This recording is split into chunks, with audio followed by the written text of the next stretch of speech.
आज तो आपको प्राप्त हो रहा है, सैकड़ों वर्षों से प्राप्त हो रहा है। और भक्ति से उपजी ये शक्ति ही दुश्मनों के दांत हमेशा खट्टा करती थी। समर्थ गुरु रामदास जी छत्रपति शिवाजी महाराज को यहीं से पैदा करते हैं। और छत्रपति शिवाजी महाराज पूरे भारत के अंदर उन्होंने जिस तेज को लहराया था, उस कालखंड में सोचिए, औरंगजेब की सत्ता को चुनौती देते हुए औरंगजेब को उन्होंने तड़पने और मरने के लिए ऐसा छोड़ दिया कि आज तक कोई पूछ नहीं रहा है।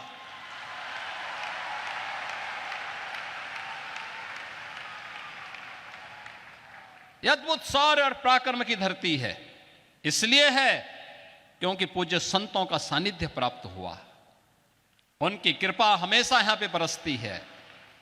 यहां के भक्तों ने अपने पूज्य संतों के सम्मान को जिन ऊंचाइयों तक पहुंचाया है, उसका परिणाम है कि शक्ति भी साथ साथ उनकी चलती है। और यह शक्ति का अद्भुत संगम छत्रपति शिवाजी महाराज के रूप में महाराष्ट्र के माध्यम से हम सबको देखने को मिलती है। यह मेरा सौभाग्य है कि जब मैं उत्तर प्रदेश में मुख्यमंत्री बना, आदरणीय प्रधानमंत्री जी ने जब मुझे दायित्व दिया, तो मैं आगरा गया था।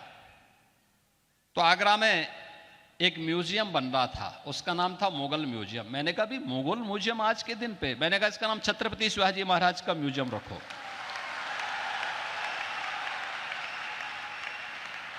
हमारा संबंध छत्रपति शिवाजी महाराज से है, हमारा संबंध मुगलों से नहीं है। और इसलिए छत्रपति शिवाजी महाराज के नाम पर जाना जाएगा ये म्यूजियम। और छत्रपति शिवाजी महाराज की स्मृतियों को वहां पर सजोने का कार्य पूरी भव्यता के साथ आज हम लोग उसको आगे बढ़ाने का काम कर रहे हैं।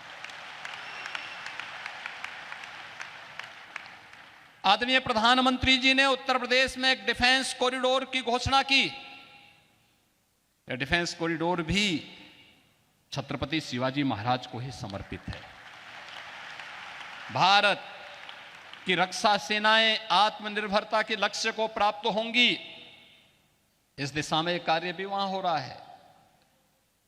तो यहां पे तो शक्तियां भी जुड़ रही हैं और पूज्य संतों के माध्यम से भी भक्ति भी आपस में एक दूसरे का सानिध्य प्राप्त कर रही हैं। और इसी का परिणाम है, जब ये शक्ति मिलेगी, भक्ति और शक्ति का अद्भुत संगम होगा, तब 500 वर्षों की गुलामी की दास्ता से मुक्त होकर के अयोध्या में राम मंदिर का भव्य अद्भुत क्षण भी, वह अलौकिक क्षण भी हम सबको देखने को प्राप्त होता है। हमारे पूज्य संत जन मंच पर भी बैठे हैं, सामने भी बैठे हैं। इनके सानिध्य में प्रधानमंत्री मोदी जी के कर कमलों से, उनके परम पुरुषार्थ से 22 जनवरी 2024 की जो तिथि हम सबको अयोध्या धाम में देखने को मिली थी, अद्भुत है। और ये नई अयोध्या